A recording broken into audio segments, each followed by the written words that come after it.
नमस्कार मंडळी, आज तुमच्यासमोर मी माझी कविता सादर करणार आहे। जर तुम्हाला कविता आवडली तर प्लीज एक लाईक करा। तर कवितेचं शीर्षक आहे मंदिर।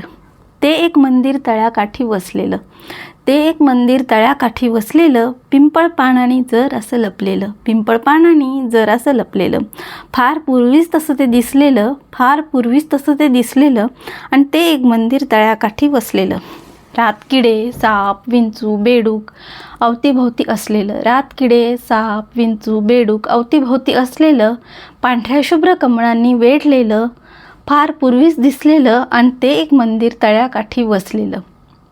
तळ्यामध्ये आता कारंजा लावलाय त्यांनी, तळ्यामध्ये आता कारंजा लावलाय त्यांनी, बाग फुलवून बसायला जागा केली आहे त्यांनी, बाग फुलवून बसायला जागा केली आहे त्यांनी, चारही बाजूंनी इमारतीचा वेढा घातलाय त्यांनी, मंदिरात पुजारी ठेवलाय त्यांनी, मंदिरात पुजारी ठेवलाय त्यांनी। आता माणसांची वर्दळ वाढलेली, आता माणसांची वर्दळ वाढलेली, त्यांनी पायवाट काढलेली, त्यांनी पायवाट काढलेली, मनात माझ्या क्षणात पाल चुकचुकलेली, माझ्या मनात क्षणात पाल चुकचुकलेली। आता किती वेळ लागणार कोण जाणे, आता किती वेळ लागणार कोण जाणे, त्या साप विंचू बेडूक पक्ष्यांना बेघर व्हायला, त्या साप विंचू बेडूक पक्ष्यांना बेघर व्हायला।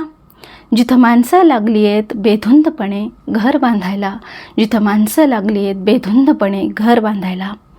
Thank you so much.